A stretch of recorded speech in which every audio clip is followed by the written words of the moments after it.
Excellent. Well, hello and welcome everyone to the Al-Huzaic Civilizations in Review. Tonight we sit down with Talila Bakram, a content writer who wrote Barghawata 101, a very exciting ancient empire that I'm really looking forward to jump into more. I'm going to throw it to Megan to read the introduction and give a bit more background on this wonderful series, but thank you again, Talila, for being here. Very excited to learn. Thank you for inviting me.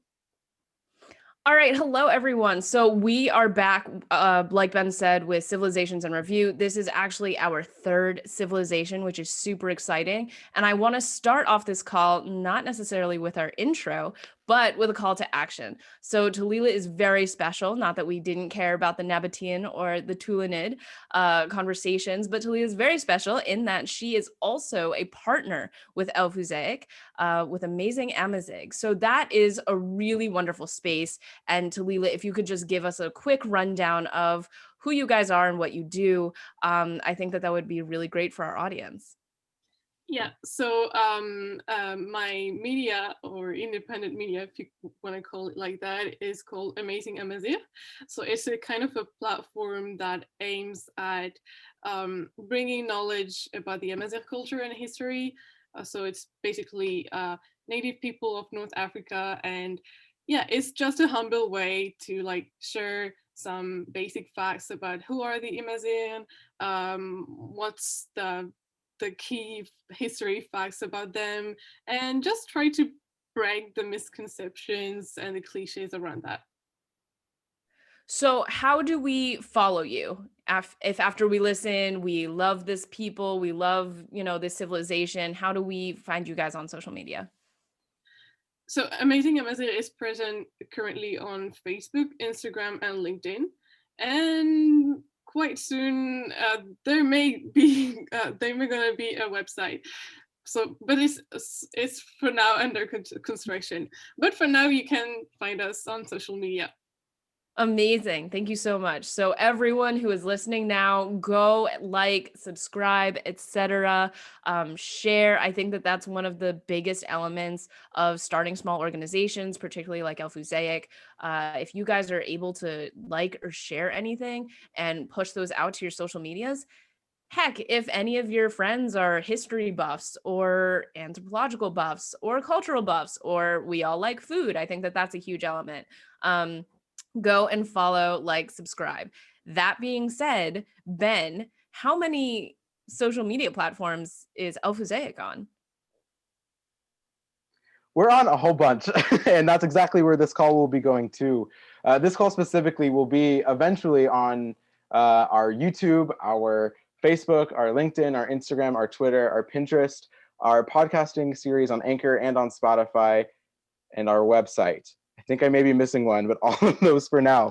That's been a really wonderful time of being a relatively recent org, is the chance to be in all of these social medias and engage so many different audiences. So I'm so excited to jump into this conversation and spread the wonderful information of the Barghawata Empire to so many more. So thank you again, Talila, for being here.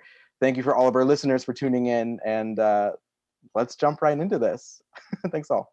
Yes, no, 100%. Thank you, Ben, for listing all of those. At El Fuzaic, go like, subscribe.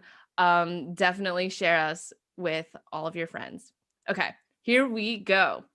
From approximately the 2nd to the 12th century CE, an Amazigh confederation within the Zenata and Masmuda Amazigh groups lived in the Temesna province located on the Atlantic coast of Morocco.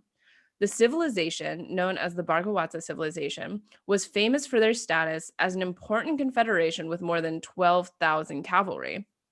The civilization holds enduring influence and continues to be known today for their heterodox practice of Islam. The Bargawata's people's legacy and information were preserved mainly through extern travelers and geographers, such as Ibn Hawqal, al-Bakri, and the well-known Ibn Khaldun. So this is super exciting. What a wonderful intro. Talila, right off the bat, just tell us a little bit more. So yeah, the Barghawata civilization is a quite special one. It's one of the earliest kingdoms of Morocco, just to say that. They were ruling at the same time as the Idrisi that you may also know. It's one of the first dynasty in Morocco.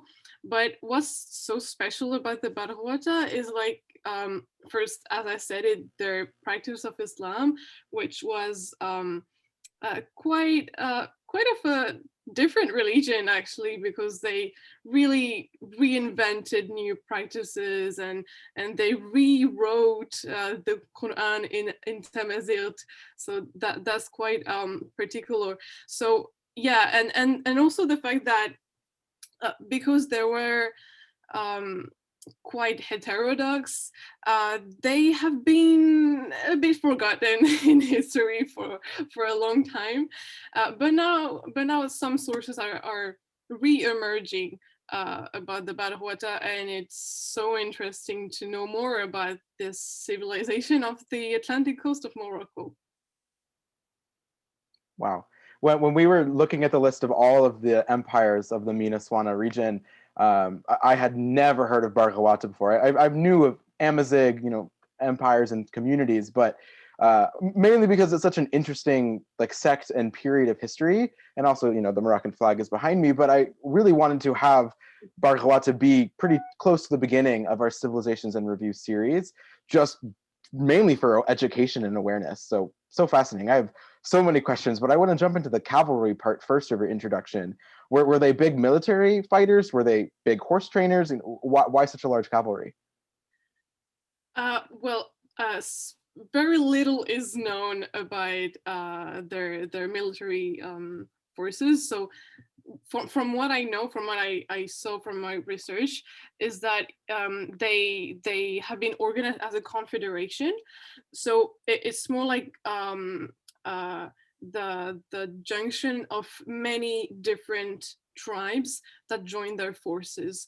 So it could explain the fact that there were 12,000, which was a lot at early Middle Ages, and there was that many because they needed it, and because at that time the conquest of territory was basically all about wars and razzia and conquest. So yeah, it's I wouldn't say it's like huge, but it's quite exceptional for the time, and also very useful when you're a confederation surrounded by many allies slash enemies.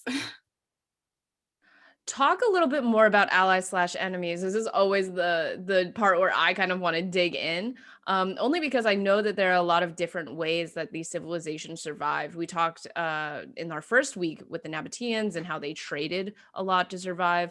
The Tulanids were kind of always at war, which is why they only lasted 50 years pretty much. But for the Bargawata, did they prefer to fight, or was it more just kind of out of necessity, a defense thing? Were they expansionists? And how far did they get? So the Barghawata had many commercial relations with their neighborhood.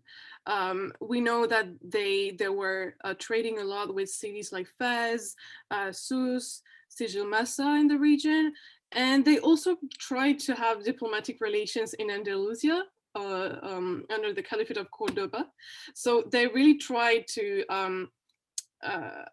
grab some alliances around them, but they were also very much fought by others because of their heterodox practice of Islam.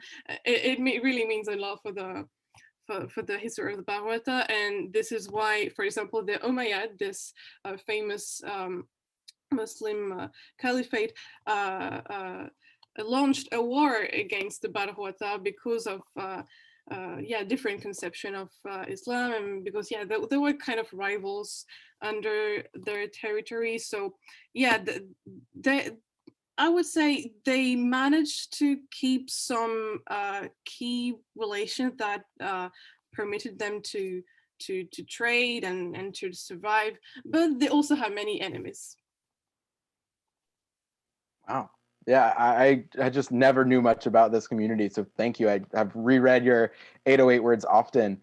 So you've mentioned heterodoxy often, and that's clearly a very unique aspect of this empire dynasty community of the Barghawata. let's jump into that more. Why did they follow that heterodoxy? What specific traditions, or other than writing the Quran and Tamazight, what did they really do that made them so and have so many enemies when it came to their local communities? So to understand that, I think we have to put that into context. So as I said, they lived approximately during the 8th century after Jesus Christ. So it was a time of Umayyad expansion, and we all know that the Umayyad were expanding their Sunni vision of Islam, which were considered as the orthodoxy. So every other ruling system or other confederation or other kingdom that were challenging that was an enemy. And when I say heterodox practice of Islam, from what we know, for example, from the scholar al-Bakri, we know that they were very they had a severe austerity and rigidity towards moral issues. For example, they instituted the 5 prayers during the day, but also during the night. They had frequent fasts. They had very harsh punishment regarding the law and mores. So they were very kind of strict on certain moral rules, and they also mixed this practices of Islam with local rituals, which was considered as blasphemous by the orthodox understanding of Islam. For example, you could find some astrology and kind of magic influence of which comes from pre-Islamic Amazigh beliefs into Barghawata faith and religious practices, and that's why they were so particular in their practice. So it was Islam, but also really influenced with the local beliefs. When I studied religion in undergrad, I did focus a lot on syncretism and how a lot of the monotheistic religions at the time kind of bled into each other. Is there anything that the way the Bargawata were very specific about their rituals and beliefs? Was there anything that kind of fed into what we see today in Islam? You mean if they influenced something on the practice? Yeah, any modern influence, what are we looking at there? Well, today there are very few influence, but we can still see some what's left, if we can say that, because they were quite repressed and forgotten. But today in Morocco, in some rural region, you can still see this syncretic religion being practiced. For example, the symbolic place of how do you not the chicken, but the animal alive. Oh, the chicken and the egg. No, I forgot the word in English. Sorry. No, that's okay. We can do this. Ben, help us out. What's the word in Arabic then? We could try to translate. Dejeja. Yeah, Oh, that's chicken. Yeah. Okay. Yeah. So yeah. Anyway, so yeah, they had a very special place for the chicken, and you can still see that in some rural places. For example, the first prayer of the day can be translated as the call of the chicken. I don't know if we can say that, but those little things that you can see today comes from this syncretic religion. So you have kind That's of awesome. I love that. That's really cool. I really like that. I think that maybe explains partially. I know they're so little known, but they still lasted for around 1,000 years. So there's the inclusion with local practices with this backing of Islam. I think is really fascinating, especially No, as in they 1,000 years, I mean, that is no small feat. I think no, that's not at all. huge. Yeah, and it's honestly kind of a shame that not much more is known, especially like last week, wonderful conversation, only 50 years, and so much is known about the Tulunids, whereas compared to the Barghawata, 1,000 years, and yet It was not as well out there, which again is exactly why we have the Civilizations 101 Mhm. series for all of the different really important historical empires. You mentioned that it was simultaneous with the Idrisid Empire, by Idris, very, very big for ancient Morocco up till now modern. How were the relations with the Idrisid? Was it largely amicable? Was it contentious? What do you know much about it? From what I know, but again, I didn't find much sources about that, so don't call me on that. No, it's But I okay. just know that they were quite rivals, sorry, because they were governing quite the same territory. But I didn't find any attempt to have relations between them. I guess they were just rivals, and each one had its part of the territory. No, I think that makes a lot of sense. I mean, you're a confederation, you're out there in Morocco, you're just trying to like take your land and like live peacefully. I think that there is definitely that space to kind of just be a rival for, a good old fashioned rivalry. Um, Although you did say that you struggled a little bit in your research, was there anything specific that kind of came out that was left a mystery, or anything that you would want to jump into a little bit more if you had more words? Yeah, about the research, it was quite difficult to find. Well, first of all, recent sources, because most of the sources just are coming from the travelers and geographers that you mentioned at the beginning. So Ibn Hawkal, al-Bakri, and Ibn Khaldun, which were like the main people who really wrote about the Barghawata. But um, afterwards, we really noticed like a blank about the Barghawata, and that's why so little was written about them. Also, I would say that because the Barghawata themselves didn't really left a lot of written sources. It's really difficult to gather historical and factual sources for research. So I had to, yeah, dig a bit into Arabic sources, French, because yeah.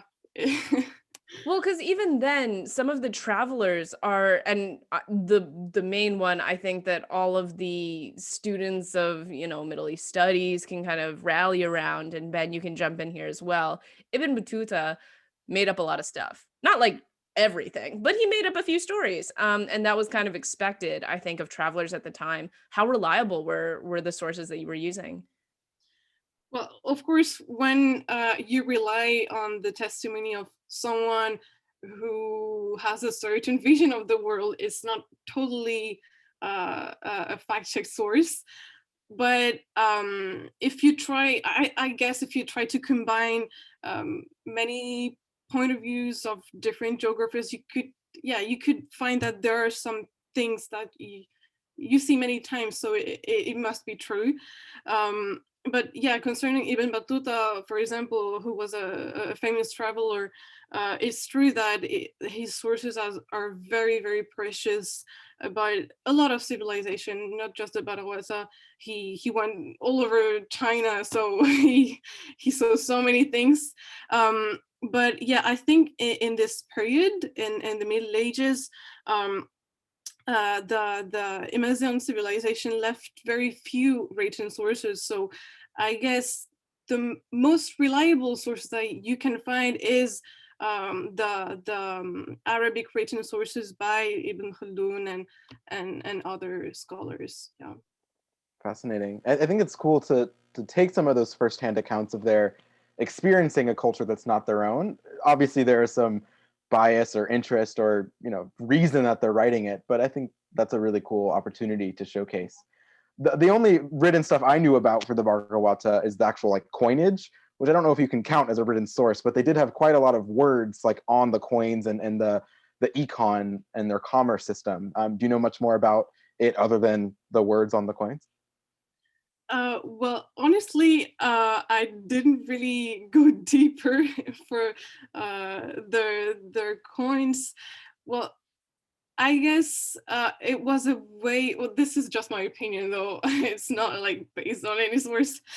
I guess it was a way for the Barghawata to when they were um, when they had commercial relations, as I said. I think it was a way for them to expand a little bit. To be known by other people, if you want to say that. So yeah, I think the currency or the money um, is a nice way to yeah to uh, write your history, if we can say that. Okay. I'm reading over your article now up on our website, absolutely falling in love. And in the key accomplishments tab, you talk about the Amazigh revolt of 730-740. And I want to know absolutely everything. Who started it? What happened? Why was there a revolt? What happened there? Okay. So yeah, you're talking about the yeah. So this rebellion was a Khariji rebellion. So just for those who are listening to us, who are the Kharijid? Well, we're not doing a Islamic history here, but they're basically not Sunni, not Shia, and they split from the Shia because they were not agree with Ali, because they said anyway, but they come from Khariji Islam, and they were revolting against the Umayyad. So in 70, 39, 70, 40. But not just, it was not just about religion, it's also about the Arab invasion, because as you know, Barghawatas are Imazigh, and there were a lot of Amazigh revolt in that period to just to defend the territory. So it's a political, it's a religious revolt, and this revolt was quite significant for the Barghawata. It was led by Tarif al-Madghari, who's considered as one of the founder of Barghawata, and it really set their legitimacy as a kingdom on the Atlantic coast, and it was at that moment that they started to create their mythology, their practices.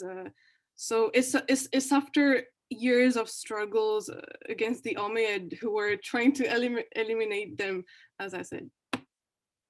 Well, and that kind of ties into a little bit of what you were talking about. Again, I'm going through our article here, but in the modern influence section where you're talking about this like resiliency and the rebellious spirit, I think that maybe you would be talking about on Amazing Amazigh soon. Maybe, yeah. Stay tuned. Yeah, that'd be really cool. I think that this is so neat. I think that all of the civilizations are neat, but I mean, this is just such a fun little chat, and I don't want it to start sounding like a thesis defense, in any way. But I mean, I think that for such an organization, or not an organization, but for such a civilization and a kingdom that has such a religious implication and importance, I think that this is really amazing that they lasted for so long, number one, that they were able to have such an impressive military, number two. Like, very well done to the Bargawatas. Yeah, definitely. It's quite exceptional to read this history, and I'm sure we don't know all of it. So yeah, it's really interesting.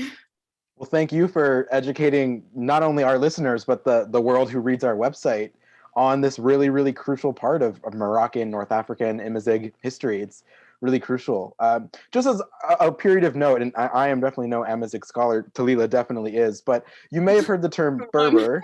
The more accurate term is Amazigh or Imazigh, and that's the term that we will be using. So you may be more familiar with Berber North African tribal communities. That is not the most accurate terms. And so that's why we're using the word Amazigh, Imazgin, Tamazight, the language, all of those things. I am no official scholar. That's one of the main reasons we wanted to partner with Dalila and Amazing Amazigh to learn even more and explain. But the Bargawata was a very influential, clearly, Amazigh community. And so thank you again, Dalila, for writing about this, for all the other incredible work you're doing with the Amazing Amazigh organization, and for the future Amazigh profile series that you will be writing and organizing. I'm very excited to see where we take this. And again, thank you again for writing on such a crucial kingdom in the Moroccan Amazigh history. So thank you. Thank you so much. Thank you for giving me the chance to speak on your platform, and see you soon for other projects. Absolutely. So everyone stay tuned for the future Amazigh series, learning all about these really vibrant communities in the North African region. Thank you again, Dalila, for all of your wonderful work here on the Barghawata 101. You can check that out on our website, alfusaic.net. That's ALFUSAIC.net in the Civilizations 101 section. And you can check it out on our podcast tomorrow, the Alfusaic podcast on Spotify, Apple Podcasts, tons of other platforms, hosted by Anchor. Thank you, Anchor. And then we are also going to be on YouTube. That's the one that you missed, I think, earlier, Ben. We throw these reviews up on YouTube in case you heard something that you wanted to go revisit, in case you heard something that your friend might be really interested in. And then taking it even a step farther, full circle to what we were talking about in the beginning, you can go to Facebook, Twitter, Instagram, LinkedIn, and follow at Alfusaic or just Alfusaic. We are on all of the platforms, Pinterest included now. Thank you. Thank you to our team member, Abby, for throwing us up on that. And so we just wanted to say a big thank you. But if you guys have a like, a share, a comment, if you have any questions, if you want to know what civilization we're doing next, if you want to suggest what civilization we should be doing next, give us a shout. Let us know at elfusaic@gmail.com. Thank you again for being here. Here's the Moroccan flag for the Bargawata Empire. Thank you again, Dalila. I know it's very late your time, and I'm so appreciative.